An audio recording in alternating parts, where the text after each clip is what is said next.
শোনো না গো, আমাদের পশিডারি চ্যানেলটা সাবস্ক্রাইব করে পাশে থাকা বেল আইকনটি বাজিয়ে দিও প্লিজ।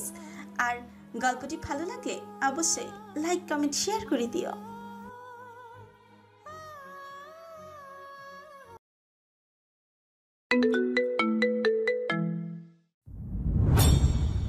কিন্তু তুমি যেটা করেছো রাফির সঙ্গে, রাফির বদলে অন্য কোনো আত্মসংযমী বাঙালি ছেলে হলে দ্বিতীয়বার তোমাকে অ্যাকসেপ্ট করতো না। মেরি, তোমার কথার মাঝে কোথাও খুঁজে পেলাম না তুমি চেষ্টা করেছো কখনো নিজ প্রচেষ্টায় রাফির মনকে জয় করতে। সম্পর্কটা পুনরায় গড়তে মারিয়াম সহায়তা করেছে বললে, কিন্তু রাফির মনে তুমি যে আঘাতটা দিয়েছো সেটা ট্রিটমেন্টটা কেবল তোমাকেই করতে হবে। যেভাবে রাফি তোমাকে ভালোবাসতো তোমারও সেভাবে ওকে ভালোবাসতে হবে। সেভাবে কি বেসেছো, নাকি শুধু চেয়েই গেছো রাফি তোমাকে আগের মতো করে কেয়ার করুক, ভালোবাসুক? এবারও মা বিষয় নিশ্চুপ। সে মুখটা দেখে ইয়াসিফ জবাব পেল, বলল, তুমি সত্যি ভীষণ স্বার্থপর গোছের মানুষ মেরি। নিজের মনের মতো করে যখন আর রাফিকে পাচ্ছ না, তখন প্রথমবারের মতোই আবারও নতুন কাউকে খুঁজছ। কিন্তু তোমার করণীয় ছিল সবটা দিয়ে রাফিকে নিজের দিকে টেনে আনা। তুমি ঠিকই বলেছ, তুমি রাফিকে ডিজার্ভ করো না। ছেলেটা তোমাকে এখনো আগের মতোই ভালোবাসে বলে বিয়েটা আর দেরিতে করতে চাইছে না। এর আরও দুটো কারণ, তুমি এখনো ওর বিশ্বাস ফিরে পাওনি এবং সে তোমাকে নিয়ে ইনসিকিউর ফিল করে। এখনো ইনসিকিউরিটি তখনই ফিল হয় যখন মানুষটা তার সঙ্গীকে প্রচণ্ড ভালোবাসে, ভয় পায় তাকে হারাতে। অথচ তুমি সেই ছেলেটাকে আবারও ড্যাম্প করার চিন্তা করেছিলে, বিয়ের পর তোমাকে টর্চার করবে এমন একটা মিথ্যা অজুহাত নিজেকে দিয়ে। আমি জানি রাফিকে বারবার আঘাত করার রাইট তোমার নেই, আর সেটা কোনো মনুষ্যত্বপূর্ণ বিবেককনিষ্ঠ মানুষের কাজ হতে পারে না মেরি। আমি এতটা খারাপ মানুষ হতে চাই না। আমি আসলে এত বেশি অপরাধবোধ ভুগি রাফির সঙ্গে থাকলে নিজের মানসিক শান্তিটাই অনুভব করি না। এর জন্য আরো বেশি স্বার্থপরের মতো চিন্তা ভাবনা করে ফেলি। রাফি ভালো ছেলে, ভালো প্রেমিকও ছিল। প্রেমিক হিসাবে তার ভালো সত্তাকে আমি ধ্বংস করলেও হাজবেন্ড হিসাবে আমি চাই ও বেস্ট হোক। সেই আগের রাফিকে পেতে হলে তোমার সত্যিই এখন রাফিকে সময় দেওয়া জরুরি। নিজেকে লয়াল করতে হবে ওর প্রতি। তোমাকেও একজন বেস্ট বেটার আপ হতে হবে। তবে বিয়ে ব্যাপারে কিছু বলতে পারছি না। আমি এই সম্পর্কটা নিয়ে আগ্রহীও না, আশাবাদীও না। এটা তোমাদের বর্তমান বোঝাপড়া থেকে ডিসাইড করো। কিন্তু যখন দুটো মানুষ একটা সম্পর্কে কমিটমেন্ট রাখে, তখন সেই সম্পর্কে দুজনকেই অনেস্ট থাকতে হবে, ডেডিকেটেড হতে হবে। এই ব্যাপারটা বিশ্বাস করি, তার জন্যই তোমাকে এতগুলো কথা বললাম। মারিয়াম ফিরে এসেছে বেশ কিছুক্ষণ আগেই। ইয়াসিফকে দেখার জন্য সে ঘরে প্রবেশ করল যখন, ব্যালকনি থেকে দুজনের কথোপকথন শুনতে পেয়ে আর এগোলো না সেদিকে। তবে মনোযোগ দিয়ে ইয়াসিফের কথাগুলো শুনে গেল। কিছু একটা ভাবলো সেখানে দাঁড়িয়ে, তারপর আবার হঠাৎ করে ঘর থেকে বেরিয়ে গেল। আর ঠিক সেই সময় ইয়াসিফ ঘাড় ঘুরিয়ে ঘরের মাঝে তাকালো, দেখতে পেল মারিয়ামের প্রস্থান। তবে তার আগমনের কথা জানালো না মাবিশাকে। ওদের দুজনের কথার প্রসঙ্গ বদলে গেছে এর মাঝে। ইয়াসিফকে অনুরোধ করতে থাকলো মাবিশা, বলো না ইয়াসিফ, কিভাবে তুমি আমাদের প্ল্যান বুঝেছিলে? অনেকক্ষণ ধরেই এই ব্যাপারটা জানতে চাইছে ওর কাছে, কিন্তু ইয়াসিফ রহস্য করে কেবল হাসতে থাকে। শেষবার মাবিশা অনুরোধ করলে তারপর জানায় সে, তোমাদের দুজনের অতিরঞ্জিত ওই নাটকীয় ঘটনা পরপর ঘটলে আমার মতো যে কোনো পুলিশ মানুষই বুঝে যাবে। তবে আমার মনে হয় তুমি ইচ্ছা করে নিজেকে ধরা দিয়েছিলে আমার কাছে, তাই না? কারণ ওটাও পরিকল্পনার অংশ। আমি ধরা দেব, তুমি তখন আমাকে নিয়ে ব্যস্ত হয়ে পড়বে, আর তখনই ফ্লোরেন্স উপস্থিত হবে তোমার দোরগোড়ায়, যেটা তোমার কাছে অস্বাভাবিক লাগবে না। ফ্লোরেন্সে গল্পটা ফেদেছিল, সেটাও মিথ্যে ছিল না। মিথ্যে এতটুকু ছিল যে ফ্লোরা মেয়েটা আমাদের পরিচিত কেউ না, কিন্তু তাও তুমি বুঝে ফেললে আমাদের চাল। কিন্তু এটা কি করে বুঝলে তোমার সঙ্গে খারাপ কিছু হতে যাচ্ছে আর আমি ফ্লোরেন্স একই সঙ্গে আছি? প্রথম অস্বাভাবিক ঘটনা এটাই। একই সময়ে পরপর অচেনা দুটো মেয়ের আগমন আমার কাছে, এবং তার মাঝে একজন আবার ব্রিটিশ নাগরিক, এবং তোমার ইংরেজিটাও ছিল ব্রিটিশ অ্যাকসেন্টে। কথা বলার সময় তুমি ব্যাকলিভাবেই নিজের অ্যাকসেন্ট বলতে মেরি। এবার বুঝেছো তোমরা একসঙ্গে কিভাবে সেটা বুঝেছি। তোমার তো ইন্টেলিজেন্ট অফিসার হওয়া উচিত ছিল ইয়াসির। এত শুষ্ক ব্যাপারগুলো তুমি যেভাবে নোটিশ করে ফেলো, তাতে তোমাকে শুধু আন্ডারভার হিসাবে বিশ্বাস হতে চায় না আমার। তো দুজন ব্রিটিশ নারী এসে আমাকে তাদের জালে আটকাতে চাইছে কেন? আমি তো এমন কোনো স্পেশাল কেসও হ্যান্ডেল করছি না এই মুহূর্তে যার জন্য আমাকে জব্দ করতে হবে। তাহলে থেকে যে পার্সোনাল কোনো শত্রুতা আমার সঙ্গে। আর বিষয় যেহেতু পার্সোনাল, আমি রিস্ক অপারেশন করতে ভালোবাসা মানুষটা রিস্ক না নিয়ে যাই কিভাবে? কিন্তু কিডন্যাপ হওয়ার আগে একটা ঘটনা আমাকে খুব মজা দিয়েছিল। কোন ঘটনা? ম্যারি, তোমার ফ্রেন্ড মেস মেরিজম শিখেছে কার থেকে? তুমি কি করে জানলে ও হিপনোটিজম জানে? তোমার উপর ট্রাই করেছিল নাকি? কেন, তুমি দেখোনি গাড়িতে বসে? না। কবরের কথা বলছো? যেদিন রাতে তোমাকে অজ্ঞান করে ধরেছিলাম। Yes, she wanted to hypnotize me and she failed in that. আমাকে তো এই ব্যাপারে ফ্লোরেন্স কিছুই বলল না। কারণ সে ভেবেছিল আমাকে হিপনোটিজম করতে সে সাকসেস হয়েছে। আমিও ভান ধরে সুযোগে একটা চুমু খেয়ে নিয়েছিলাম তখন। তুমি এত পাজি কেন?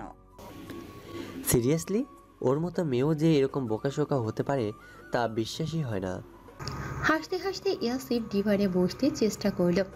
দ্রুত এগিয়ে এসে তখন সাহায্য করলো ওকে মাবিশা, আর চাপা গলায় বলল, প্লিজ ওর সামনে এই বিষয়টা বলো না, নয়তো আমার সব হাড়গোড় ভেঙে ফেলবে। কেন, তোমার দোষ কি এখানে? দোষ তো আমারই। আসলে প্রথম দোষ ড্যাডের। ড্যাডের মাঝে মধ্যে অদ্ভুত একক কাজ করতে মন চায়, একক জিনিস নিয়ে এক্সপেরিয়েন্ট করতে মন চায়। একদিন সে এসে আমাদের বলল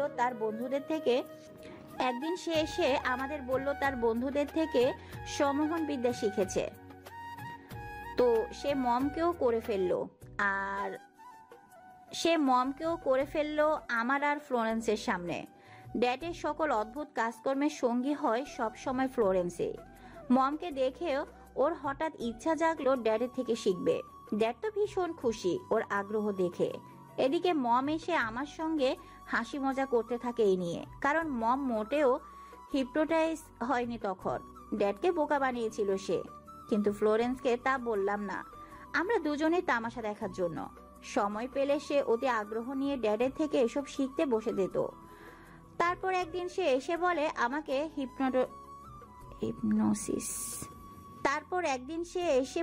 আমাকে হিপনোসিস করবে। আমি ওকে বোকা বানাতে ভান ধরি মমের মতো। ও ড্যাডের মতো তখন বিশ্বাস করে নেয় যে ও শিখে গেছে হিপনোটিজম। তাই বলে ও যে কখনো অন্য কারোর সঙ্গে এটা করতে যাবে তা ভাবেনি। ইয়াসিফ খুব হাসলো। হাসতে হাসতে চোখে জলও চলে এলো ওর। তা দেখে মাবিশা নিজেও হেসে ফেলল। কি একটা কাণ্ড! আমার তো হাসি পাচ্ছে এই জন্য। দ্বিতীয়বার যার সঙ্গে করলো সেও ওকে বোকা বানালো। সেটা শুনে ইয়াসিফ আরো জোরে হাসলো। সে আবার চলে গেল মারিয়ামের ঘরেও। বিছানায় বসে ল্যাপটপ খুলে ইন্টারনেটে শেখ পরিবার সম্পর্কে বিস্তারিত আরো তথ্য জানার চেষ্টা করছিল সে। ইয়াসিফের অট্টহাসি শুনতে পেয়ে ভাবলো ওদের সঙ্গে বসবে একটু, কিন্তু তার দ্বিধা জড়তা নিয়ে থাকা মনটা বাধা দিল এবারও তাকে। ইয়াসিফ, বলো। তুমি জিজ্ঞেস করলে না? তোমার ফোন, গাড়ি সবকিছু করেছি আমরা। সব ভোগে পাঠিয়েছো জানি, ফিরে পাওয়া আশা নেই। I am sorry dear. তোমার সঙ্গে ফার্ম হাউস থেকে যা করেছি তা এখন মনে পড়ছে খুব, আর সেই সাথে ভীষণ অপরাধ বোধ হচ্ছে। ইয়াসিফ সে কথায় মুচকি হাসলো। ফোনে কাজ করতে করতেই ফোনের ব্যবস্থা ওকে ম্যানেজারই করে দিয়েছে। এখন পর্যন্ত মাবিশা আর মারিহামের ব্যাপারে খোলাখুলি কাউকে জানায়নি সে। আপাতত কাউকে জানাবেও না বলে ঠিক করেছে। প্রগাঢ় চোখে হাস্যোজ্জ্বল ইয়াসিফকে দেখতে দেখতে মাবিশা জিজ্ঞেস করলো, আমাদের উপর কি তোমার একটুও রাগ নেই আসিফ? তোমার তো খুব কষ্ট হতো যখন ফ্লোরেন্স হিট করতো তোমাকে। মাঝে মধ্যে নীরবে তোমার চোখের কোণ বেয়ে পানি গড়িয়ে পড়তে দেখতাম। তখন বুঝতাম কতটা যন্ত্রণা হচ্ছে তোমার। এত আঘাত পেয়েও তুমি কিভাবে সহ্য করছো আমাদের?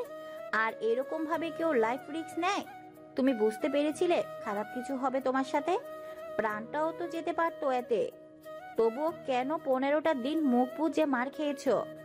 তুমি কিছুই জানো না, অথচ তাও রহস্য করে কথা বলতে, হাসতেও রহস্য করো।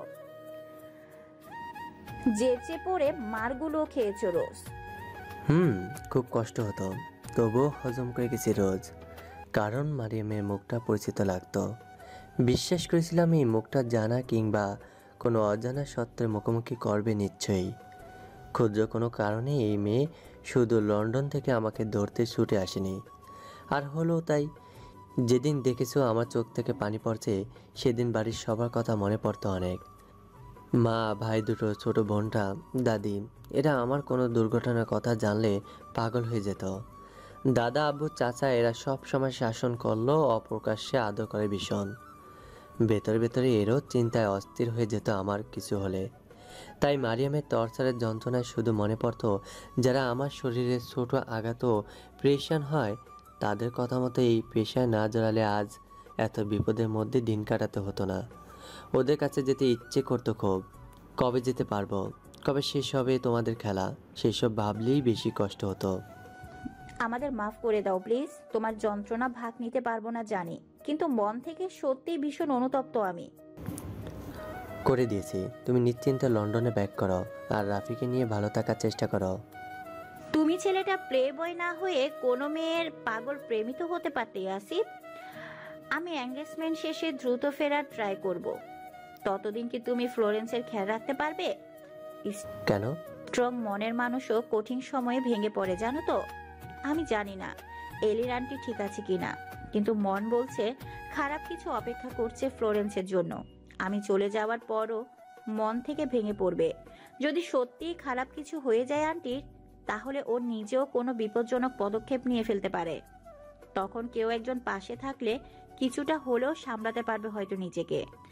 আন্টি ছাড়া আপন বলতে হার তো কেউ নেই ওর। তুমি না বললো মারিয়ামকে আমি খেয়াল করব, সর্বক্ষণ ওর পাশে থাকব, ভেবো না তুমি। তাছাড়া মিসেস এলিন তার রেকর্ডেড ভিডিওটাতে যদি সত্যি বলে থাকে, তাহলে কিন্তু মারিয়াম শেখ পরিবারের সব থেকে আদরের সন্তান জাহিন মাহতাবের চিহ্ন। তুমি জানোই না তাহলে কতটা মূল্যবান হবে সেই সবার কাছে। তাই আমার তো ওকে আগলে রাখতেই হবে। Thank you Yasif. তুমি ওকেও মাফ করে দিও প্লিজ। এখনো নিজেও খুব অপরাধবোধে ভুগছে। অনেকটা ইন্ট্রোভার্ট বলেই সহজে কিছু প্রকাশ করতে পারে না। ইয়াসিফ মুচকি হেসে চোখের পাপড়ি ঝাপটালো। তা দেখে আশ্বস্ত হলেও মাবিশা, কিন্তু ইয়াসিফ যে তাকে মিথ্যে বলেছিল সেদিন, মাবিশার সঙ্গে ওর চরিত্রের দারুণ একটা সাদৃশ্য রয়েছে। সে নিজেও প্রচণ্ড প্রতিশোধ পরায়ণ ব্যক্তি বলেই ডিপার্টমেন্টের হেডের কাছে তার বিরুদ্ধে অভিযোগের শেষ নেই, এবং তাই বহুবার ওয়ার্নিংও পেতে হয়েছে তাকে। মাবিশার আনন্দমুখর হাসিটা শীতল চোখে দেখে যায় ইয়াসিফ। তা দেখতে দেখতে সে মনে মনে বলে যায়, আমি আমার স্বভাব বিরুদ্ধে কাজ করতে পারি না কখনই। মারিয়ামকে নিয়ে আমার ভাবনা কি তা আমি এখনও জানি না। ওর আগামীটা তো নির্ভর করেছে কেবল ওর পরিচয়ের ওপর। ও তখনই নিরাপদ থাকবে আমার কাছে যখন প্রমাণিত হবে জাহিন মাহতাব আর আয়মান মেহরিনের একমাত্র কন্যা ও, নইলে। সেটাও সে ভাবেনি এখন পর্যন্ত। রোজকার মতো রাতের খাবার শেষে নাফিল আর তাওসিফ একাকী সময় কাটাতে টেরেসে বসেছে। কথা চলছে ইয়াসিফকে নিয়ে। কথা বললে ভুল হবে, মূলত মেজাজ খারাপ নিয়ে তাওসিফ তার ভাইকে গালাগাল করে যাচ্ছে সমানে। তার ধারণা সুন্দরী মেয়ে দুটোকে হাতের নাগালে পেয়ে অসুস্থতার ভান ধরে হোটেলে পড়ে আছে ইয়াসিফ। আমোদ ফুর্তি করা যেদিন শেষ হবে সেদিন লুচ্চাটা ঘরে ফিরবে। ঘন্টা খানেক আগে নওফিলের সাথেও কথা হয়েছে ইয়াসিফের। নওফিলকে শুধু বলল সে, বাড়ি ফিরে আবার ঘরের লোকদের মুখোশ টেনে খুলতে হবে, বুঝলি? তাই মনোবল বাড়াচ্ছি এখানে বসে। এছাড়া খুব বেশি কথা হয়নি ওদের। কথাটা নিয়ে ভাবতে গিয়েও নওফিল পারল না তাওসিফের গালাগালির চোটে কান ধরে আসায়। বিরক্ত হয়ে তাই দুমাদুম তার পিঠে এক জোড়া কিল বসিয়ে দিল। আর্তনাদ করে ওঠে নওফিলকেও অগত্য এক গালি দিয়ে তারপর ক্ষান্ত হলো তাওসিফ। কিছুক্ষণ চুপচাপ থাকার পর নওফিল গম্ভীর গলায় বলল, সরোরা সৌরভদের ঘটনা নিয়ে কিছু বলি, শোনো। সোহাইল কাকু বলছেন পুলিশের কাছে সৌরভ ঠিকঠাক কোনো জবানবন্দি দেয়নি। এক এক সময় এক এক কথা বলা এক এক সময় এক এক কথা বলেছে। ইভেন ওনাকে এটাও ঠিকমতো মনে করতে পারেনি ও কিভাবে ছুরির আঘাত পেয়েছিল। কিন্তু তোর কাছে ও যা এক্সপ্লেন করলো সেটা কী ছিল? মিথ্যা কেন বললো তোকে? আমিও তো বলি ওইটুকু বয়সে সিনেমার জ্যাক রোজের মতো ভালোবাসা কিভাবে বুকে পুষতে পারে, হিরোর মতো নিজের বুকে আবার ছুরি চালিয়ে নিতেও পারে। এইসব শুনে আমার সত্যি তখন অবিশ্বাস হয়েছিল। আমাকে মিথ্যা বলে ওর কি লাভ? আরে লাভ কি মানে? ও স্মরণের একজন শুভাকাঙ্ক্ষী, সেটা তো তোর কাছে প্রমাণ হয়েছে। শুভাকাঙ্ক্ষী প্রমাণ করেই বা লাভ কি? স্মরণের কাছাকাছি থাকতে আমি কোনো বাধা দেবো না এটা ভেবেছ? তাহলে ও সেই যে বিদায় নিল আর কোনোভাবেই তোকে ইনভাইট করেও আনা গেল না। স্মরণ বলেছিল কিরণকে সপ্তাহে 2 দিন হলেও একটু এসে পড়িয়ে যায় যেন। ও সে কথাও অমান্য করেছে। কিরণ বা স্মরণ কারোর সঙ্গে ও কোনো যোগাযোগ রাখছে না। এসব দ্বারা কি বুঝবি তাহলে? তুই কি ভাবছিস তাহলে? তবে কি সোহেল কাকু ঘুরিয়ে পেঁচে কথা বললেন? কিন্তু তিনিই বা কেন বলবেন সেটা? আচ্ছা, আবার সৌরভের সাথে কথা বললেই তো হয়। পরিচ্ছন্ন মিথ্যা বলতে গেলেও কথা সাজিয়ে নিতে হয় আগে ভাগে, আর সাজাতে না পারলেও সে মিথ্যা পরিচ্ছন্ন লাগে। তুই কথা বলেছিলি সেদিন মুখোমুখি, তাই এটা তোরই ভালো বুঝতে পারার কথা। সাজানো মিথ্যা বলতে হলেও কিছুটা সত্যের আশ্রয় নিতে হয়, যেন মিথ্যাটাকে খুব সহজেই বিশ্বাস করা যায় সত্য ভেবে।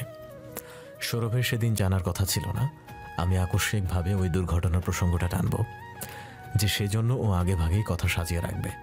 আর ওর মনে যদি নেগেটিভিটি থাকতো তাহলে তো সুযোগ ছিল আমার মনে স্মরণ আর ওকে নিয়ে একটা বাজে মনোভাব তৈরি করার। ও কি বলতে পারতো না সেদিন ওর আর স্মরণের মাঝে অন্তরঙ্গতা হয়েছিল, যাতে এটা জেনে আমার স্মরণের মাঝে ঝামেলা সৃষ্টি হয়। যেহেতু স্মরণের কিছুই জানা ছিল না সেদিন ওর সঙ্গে কী হয়েছিল, তাই ও নিজের পক্ষে কিছুই বলতে পারতো না। আর এই সুযোগটা কাজে লাগাতে পারতো সৌরভ, কিন্তু তাও করেনি। বরং স্মরণ যে নিষ্কলঙ্কুশ সেটাতেই জোর দিয়েছে। সেদিকে সোহেল কাকু এতটা বছর স্মরণের পরিবারকে সব রকম সাপোর্ট দিয়েছেন, বিপদে আপদে সর্বোচ্চ সহযোগিতা করেছেন। তাকেও অ্যাকিউজ করতে পারছি না। কেবল মিসেস ঝুমুরকে আমার সন্দেহের শীর্ষে ভাবতে মন চায়, যিনি সে শুরু থেকেই কখনোই স্মরণকে মন থেকে গ্রহণ করতে পারেননি। আর এটাও নিশ্চয়ই জানিস না রেজা হক তার সামান্য অর্জিত অর্থ বা সম্পদের সিংহভাগ স্মরণকে দিয়ে গেছে। এরপর মিসেস ঝুমুনের মানসিকতা স্মরণকে নিয়ে কীরকম হওয়া উচিত বলে মনে করিস? মহিলাকে দেখে মনে হয় না কালপিট ধরনের, তবে চেহারা দিয়ে তো আর মানুষ বিচার করা সম্ভব নয়। এখন সৌরভের কথাতে কোনো কৌচুমিল বা মিথ্যা কথা ছিল কিনা তা জানা দরকার। তো তুই এক নজর কর, ওকে কল কর এখনই, দেখ এখন কি বলেও। আমিও সেটাই ভাবছি, কল করব। তাহলে করি এখনই বলে ট্রাউজারের পকেট থেকে ফোনটা বের করে সৌরভকে কল করল, কিন্তু রিসিভ হলো না। ভ্রু কুঁচকে দ্বিতীয়বার করল, 3বার রিং হতে রিসিভ হলো ওপাশ থেকে। আসসালামু আলাইকুম ভাইয়া।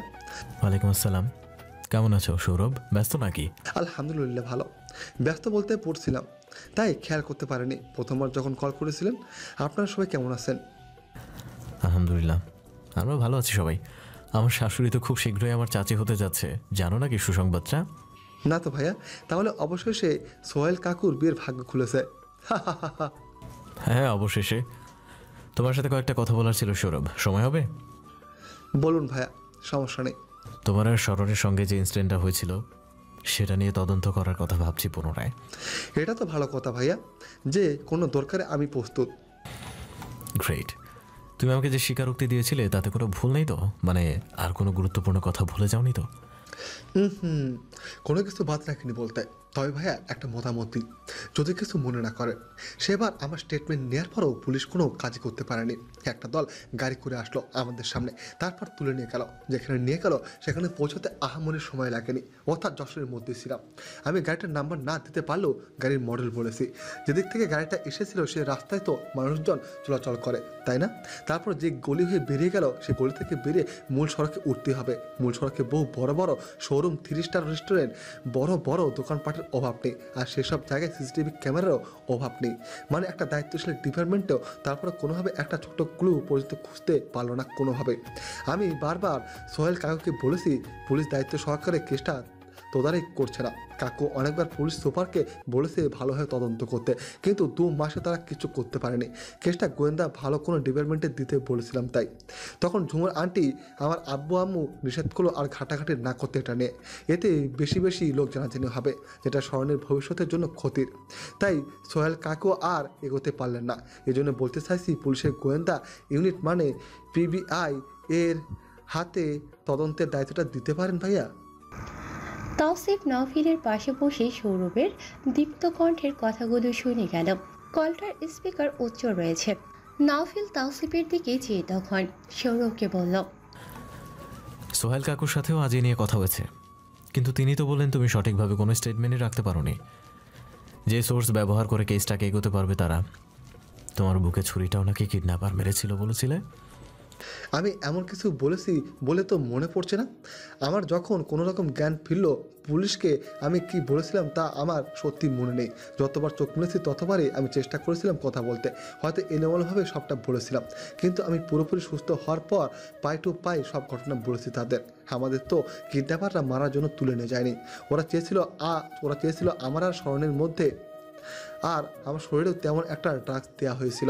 নয়তো কেন আমার হঠাৎ করেই সেলিসিটি ফিলিং হবে। আমার এখনও মনে পড়ে ওই বাস্টার্ডগুলি কী অশ্লীল আচরণ করে দেখিয়েছিল আর কি বলেছিল ইন্টিমেট হতে। নাওফিল শেষে সৌজন্যমূলক কিছু কথা বলে ফোনটা রাখল। তাওসিফ বলল, সৌরভের কথায় কোনো ছলচুতারি নেই মনে হচ্ছে। সোহেল কাকু আসলেই মুখে যতটা স্মরণের জন্য কেয়ারফুল দেখান, মনে হচ্ছে আদতে ততটা নয়। তিনি এই বিষয়টা তখন যথেষ্ট হেলাভাবে নিয়েছিলেন, যেটা তার আজকের কথাতে ক্লিয়ার। আর এই কারণে পুলিশ সুপারও সেভাবে গুরুত্ব দেয়নি। যদি দিতেও তাহলে কোনো না কোনো সূত্র তো পেতই। আর এর পেছনে কিছুটা মিসেস ঝুমরও দায়ী। নিজের মেয়ে নয় বলেই তিনি খুব বেশি খরচ করেননি তখন। অথচ দেখ, কিরণের বেলাতে কোনো বাধা দেননি কাউকে। বলে দীর্ঘশ্বাস ছাড়ল। ঝুমুরের এমন কত শত অবহেলা এ পর্যন্ত অনুভব করেছে দিদিটি। ছোট থেকে মেয়েটা এই অবহেলার মাঝেই বড় হয়েছে। খারাপ লাগলো তাওসিফের দিদিটির দুর্ভাগ্যের কথা ভেবে। চিন্তিত চেহারায় নওফিল বলে উঠল, আমি কখনোই রেজা হকের মৃত্যুটা নিয়ে ভাবিনি, কারণ যেভাবেই মারুক বা যেই মারুক তাতে আমি খুশিই ছিলাম। কিন্তু এখন মনে হচ্ছে সেটা না ভেবেই ভুল করেছি। মিসেস ঝুমুরকে কাকু 1-2 বছর ভালোবাসছেন না, সে 21-22 বছর থেকে। আমাদের শেখ বংশের পূর্বপুরুষরা রক্তে নাকি দাম্ভিকতা উচ্চ মর্যাদা রাখেন। তাদের মাঝে ছোট থেকে এমন সব ব্যাপারগুলো ঢুকিয়ে দেওয়া হতো। সোহেল কাকুর গল্প তো শুনেছিস, যুবককালে কি পরিমাণ দাম্ভিক, রকচটা, জেদি আর দাঙ্গাবাজ লোক ছিলেন। রাজনীতিতে ঢুকেছেন কলেজ জীবন থেকেই। বড় বড় নেতাদের আন্ডারে থেকে খুন খারাপিও কম করেনি। সেই লোক বয়সে বড় এক নারীর মাঝে আটকালেন, পুরো দস্তর পাগলই হয়ে গিয়েছিলেন। যে নারী কিনা বিবাহিতাও, স্বামী সন্তান আছে, যা তিনি সহ্য করতে পারতেন না, যা তিনি সহ্য করতে না পারলেও নাকি করে গেলেন। তার এই গল্প আমাদের গোষ্ঠীতে সবার মুখে চর্চা হয়। অথচ তার নিজেরই তখন যে ক্ষমতা আর এই বংশের যে দাপট ছিল এবং এখনও আছে, তাতে সে চাইলেই কি পারতো না রেজাকে নিমিষেই শেষ করে মিসেস ঝুমুরকে বিয়ে করে নিতে? আর সেটাই কি সে করেনি? রেজা হকের মৃত্যুর রহস্য খুব একটা গভীর না। এর পেছনে হয় বড় কাকু নয় ছোট কাকু, এটাই ভেবে এসেছি আমরা। কিন্তু এখন তো মনে হচ্ছে শস্যের মধ্যে ভূত। এটা তো গেল, তারপরও একটা কিন্তু থেকে গেল না। তাহলে এতগুলো বছর কেন ঝুমুরকে বিয়ে না করে বসে রইলেন সোহাইল? বুঝছে না। কারণ দ্বিতীয় বাধা ছিল স্মরণ। তাহলে তো কিরণও বাধা হবে, স্মরণ একা কেন? আর হলে বা খুন না করলে সৌরভের সঙ্গে কেন স্ক্যান্ডেল করতে চাইবে? স্মরণ রেজা হকের মাধ্যমে দেশে যখন আসে, তখন স্যামুয়েলদের থেকে স্মরণের নিরাপত্তা নিশ্চিত করার দায়িত্বটা নিয়েছিল তোর বড় কাকু। কিন্তু সেই বা কোনো কারণ ছাড়া উটকো ঝামেলা ঘাড়ে কেন নেবে? তবুও নিয়েছিল একমাত্র তার স্নেহের ছোট ভাইয়ের অনুরোধে। যখন স্মরণকে যশোর নেওয়া হয়, তখনও রেজা হক 10টা বছর ওকে নিরাপদ ছিল বড় কাকুরের সহায়তায়, অর্থাৎ আব্বুর অনুরোধকে গুরুত্ব দিয়েই। কিন্তু তার মাঝেই সোহেল কাকু জড়িয়ে গেলেন মিসেস ঝুমুরকে ভালোবেসে, এবং ওই জেদি দাঙ্গাবাজ বড় বড় নেতাদের ডান হাত মানুষটা চুপ করে সহ্য করলেন রেজার পাশে মিসেস ঝুমুরকে বছরের পর বছর। এর কারণ কি হতে পারে না তোর বড় কাকুর আদেশ বা নিষেধাজ্ঞায়? সোহেল কাকু জানালেন কিভাবে রেজা হক বা মিসেস ঝুমুর বড় কাকুর আশ্রয় তখন। ওদেরকে যশোরে তোর বড় কাকু যে নিরাপত্তা দিয়ে গেছেন তা কার বা কাদের মাধ্যমে বলতো? এটা মাথাতে আসেনি। তুই এত বিস্তারিত জানলে কি করে? সোহেল কাকু বলেছিল। না, সেদিন আব্বু অফিসে বসে স্মরণের ব্যাপারে কথা বলেছে আমার সঙ্গে। জাইমা প্রসঙ্গ নিয়েও, মহিলা অবৈধ পথে বাংলাদেশে ঢুকেছে অনেক দিনই, তাই অ্যালার্ট করে দিল স্মরণ যেন কোনোভাবেই যোগাযোগ না করে তার সাথে। জাইমার মাধ্যমে টেরোরিস্ট দল পর্যন্ত পৌঁছানোর চেষ্টা করা হবে, সেই সাথে জাইমাও অ্যারেস্ট হবে। তাই জাইমাকে ধরার চেষ্টা চালাচ্ছে পুলিশ ডিপার্টমেন্ট। মহিলার সাথে যাদেরই যোগাযোগ হবে তাদেরকেও পুলিশের আওতায় নেওয়া হবে। তো ওই প্রসঙ্গ থেকেই স্মরণকে কতগুলো বছর আর কিভাবে সেফটি দিয়ে গেছে সেসব গল্পই বলল আব্বু, তাও নিজে থেকেই। তখনও এরকমভাবে কোনো বিষয় মাথায় ক্লিক করেনি। এর মানে দাঁড়াচ্ছে যে সোহেল কাকু কষ্টসৃষ্টে 10টা বছর রেজাকে সহ্য করলেও যখন সে মেয়র হয়ে গেল যশোরে, তখন আর দেরি করেনি রেজাকে সরিয়ে দিতে। কিন্তু আর তারপর বাধা রইল স্মরণ। দুইটা মেয়ের উটকো ঝামেলা ঘাড়ে নিয়ে ভালোবাসার মানুষকে গ্রহণ করার অত উদারতা বা নৈতিকতা সোহেল শেখের মাঝে ছিল না। এদিকে চাইলেও স্মরণকে রেজার মতো খুন করতে হয়তো বিবেকে বাধা দিয়েছিল তার, কিংবা জাকির শেখ জানতে পারলে একটা ঝামেলা হলেও হতে পারে, তা ভেবে স্মরণকে মারার চিন্তা করেনি। তাই স্মরণের সঙ্গে সৌরভের মেলামেশাকে টার্গেট করে সে। স্ক্যান্ডালে ওরা দুজন জড়িয়ে পড়লে ওই সময়ই মিসেস ঝুমুর নিশ্চয়ই সৌরভের সঙ্গে বিয়ে দেওয়ার চিন্তাভাবনা করে ফেলবেন। তাছাড়া আর কেই বা স্মরণকে বিয়ে করতে ওরকম একটা ঘটনার পর? এমনটাই ভাবা স্বাভাবিক। সৌরভের বাবা মাও ভালো মানুষ বিধায় মেনেই নিতেন। মানে খুব সূক্ষ্ম উপায়ের পরিকল্পনা এটা। তাতে কি হতো, একটা ঝামেলা নেমে যেত ঝুমুরের জীবন থেকে, আর তাকে পাওয়ার পথটাও ততই সহজ হতো তখন। কিন্তু এরকম কিছু হলো না, শুধু সৌরভের প্রাণ সংশয় ঘটে যায়। এসব কিন্তু আমাদের স্রেফ নিজস্ব যুক্তি সব ঘটনার প্রেক্ষিতে, তবে সঠিক হওয়ার সম্ভাবনা 60%, কিন্তু কোনো প্রমাণ নেই। এমনটাই হবে দেখিস। বড় কাকুর সাথে তুই খোলামেলা কথা বললে আর অনেক কিছু জানতে পারবি, কিন্তু তুই তো তাকে বিশ্বাস করতে চাস না। অথচ দেখ সেই তোকে কত কথা জানিয়েছে নিজ থেকে। এসব না জানলে তুই এত কিছু আজকে আন্দাজই করতে পারতি না। তুই যতটা খারাপ ভাবছিস কাকুকে, আমার কখনোই তাকে সেরকম মনে হয় না। তোকে যে কাকু কতটা ভালোবাসে তা তুই বুঝবি না। বলতে ইচ্ছে করলো নাভিলেরও। তাকে খারাপ ভাবলে কি কখনো তার আড়ালে আব্বু বলে ডাকতাম? আমিও তাকে খুব ভালোবাসি।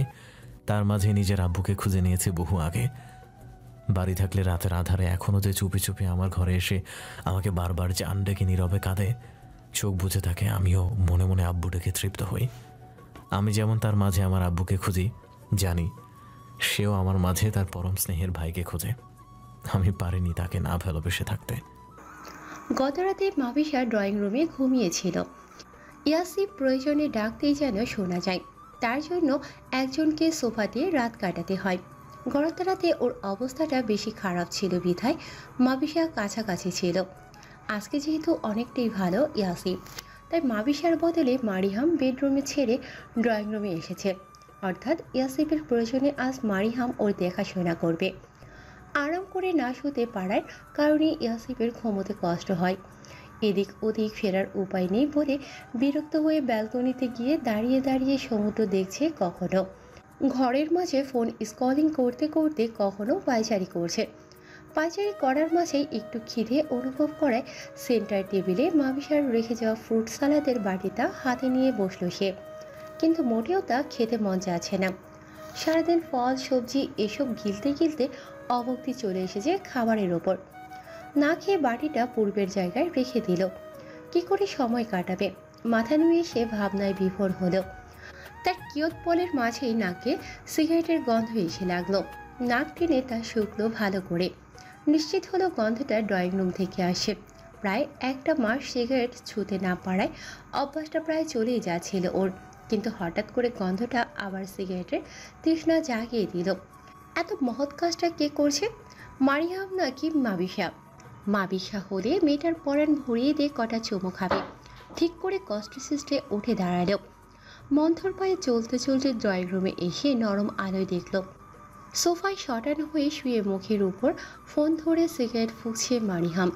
ফোনের নীল আলোয় ধোঁয়াও নীলাভ সাদা মেঘের মতো লাগছে, আর মেয়েটাকেও লাগছে কোনো এক নবনীল পরী। পরী? ইয়াসিফ শব্দটা মনে মনে উচ্চারণ করল প্রশ্নকারী হয়ে। পরি কেন মনে হলো ওর কাছে, সেটাই ভাবতে ভাবতে তার কারণটা আবিষ্কার করে ফেলল। মারিহামের পরনে জিন্স শর্ট আর স্লিভলেস কালো ক্রপ টপ, উজ্জ্বল ফর্সার লতানো শরীরের সর্বাধিক উন্মুক্ত, চকচকে খোলা পা জোড়া থেকে চোখ বোলাতে বোলাতে অধিকাংশ খোলা পেটের পুলব্ধ নাভিপদ্মতে কিছু পল দৃষ্টি থমকালো ইয়াসিফের। অর্ধ উন্মুক্ত বক্ষজে সে দৃষ্টি পৌঁছালে ইয়াসিফের দাঁড়িয়ে থাকা মুশকিল হয়ে পড়ল। চোখ দুটো বুঝে বিড়বিড় করে হঠাৎ প্রার্থনা করতে আরম্ভ করল। যা কিছু করো ইয়া আল্লাহ, কিন্তু একে আমার বোন বানিও না, বোন বানিও না। ও আল্লাহ, তোমার এই পাপী সুন্দর ছেলের আর কোনো দোয়া কবুল করো না করো, এই দোয়া কবুল করো, বোন বানিও না, আমার আর কোনো বোন চাই না। ইয়াসিফ, নিজের প্রার্থনায় এত মশগুল ইয়াসিফ, সে শুনতেই পেল না কোনো ডাক। কুঞ্চিত কপালে আচমকা উষ্ণ হাতের স্পর্শ পেলে পিটপিট করে চোখ মেলে তখন। ঘরের নরম নীল আলোয় মুহূর্তেই দুজোড়া শান্ত চাহনির মিলন ঘটল খুব কাছ থেকে। ভীষণ কোমল সুরে জিজ্ঞেস করল মারিহাম, অসুস্থ বোধ করছো? ইয়াসিফের মনে হলো এমন মিষ্টি করে আদর ঢেলে কথা বলল ওর সঙ্গে এই প্রথম কোনো নারী, অথচ মনেই পড়ল না ওর কমাস আগে এর চেয়েও ললিত সুরে নিবিড় ঘন মুহূর্তে ওকে কাছে ডেকেছে অন্য কোনো নারী। হতাশাজনক দীর্ঘশ্বাস ত্যাগ করে ইয়াসিফ দৃষ্টি ফিরিয়ে নিয়ে সোফায় এসে বসল। মারিয়ামও এলো ওর কাছে। চোখের সামনে শ্যাত শুভ্র উড়ো জোড়া দেখে ইয়াসিফ সেদিকে চেয়ে ক্ষীণ গলায় বলল, ঠান্ডা কিছু এনে দাও প্লিজ। মারিহাম অনুরোধটুকু শুনে তড়িতে পা বাড়ালো। আকস্মাৎ তার ডান হাতের কবজি চেপে ধরল ইয়াসিফ। ক্যান আই বলো সাম স্মোক? অফকোর্স। মুচকি হেসে সিগারেটটা বাড়িয়ে দিয়ে চলে গেল মারিহাম। উদাসভাবে সিগারেটে টান দিতে দিতে ইয়াসিফ মুড়ো হয়ে মারিহামের গমন দেখল এবং খেয়াল করল যথেষ্ট আকর্ষণীয় মেয়েটার দেহের ভাস, বিশেষ বিশেষ অঙ্গ। এতগুলো দিনে তা একটুও নজরে আসেনি ওর। কোন সময় যে ওর সামনে এমন বেশি আসেনি সে, তাই তো দেখতেও পায়নি। হাতে দুটো কোল্ড ড্রিঙ্কস ক্যান নিয়ে এসে বসলো মারিহাম ইয়াসিফের পাশ ঘেঁষেই। একটা ওর দিকে বাড়িয়ে কৌতুক করে বলল সে, আমাকে ডাকলেই তো হতো। কি জন্য?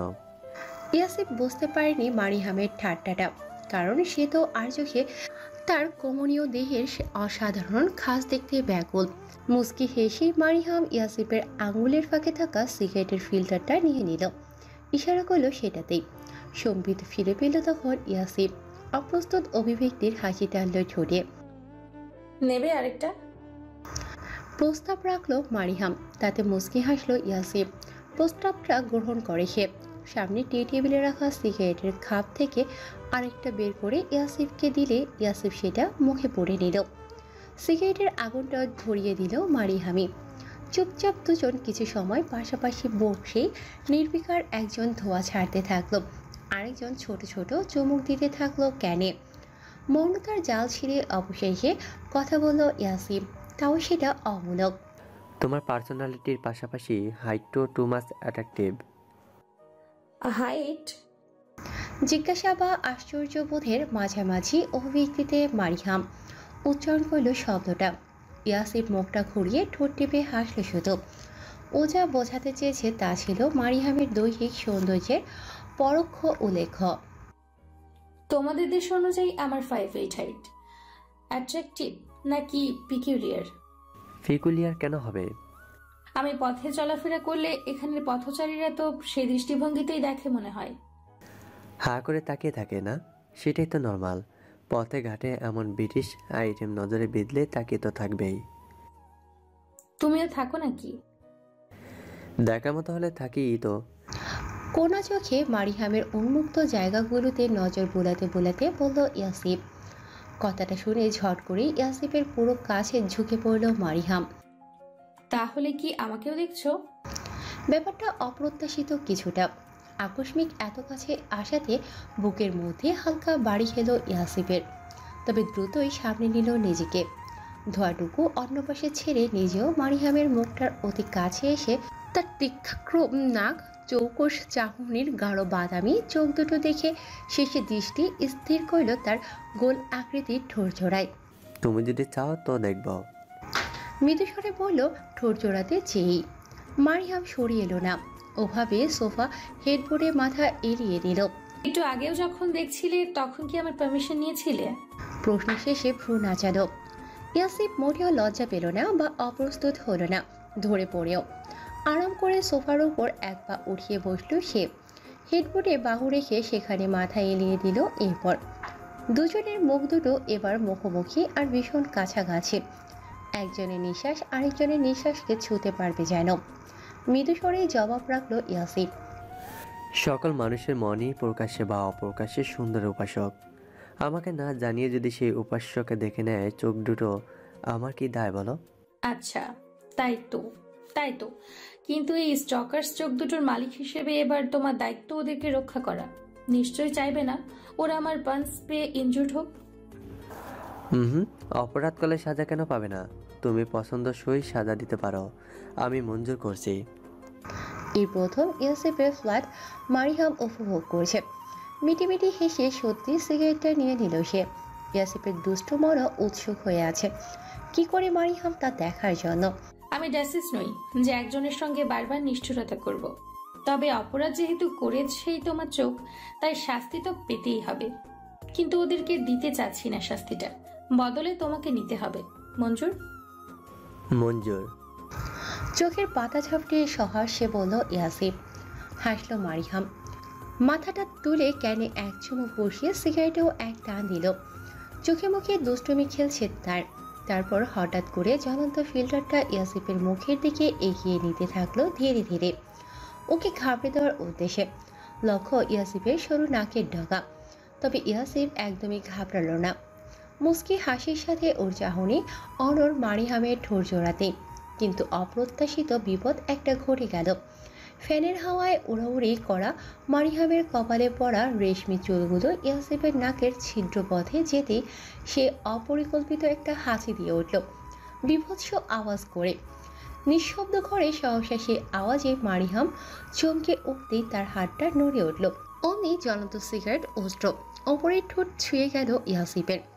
কাতর সুরে আহ করে উঠল ইয়াসিফ চকিতেই। অসাবধানতার ফলে এমন বিশ্রী কাজটার জন্য উত্তেজিত হয়ে পড়ল Mariam. Oh god, I am sorry boy, I am really very sorry.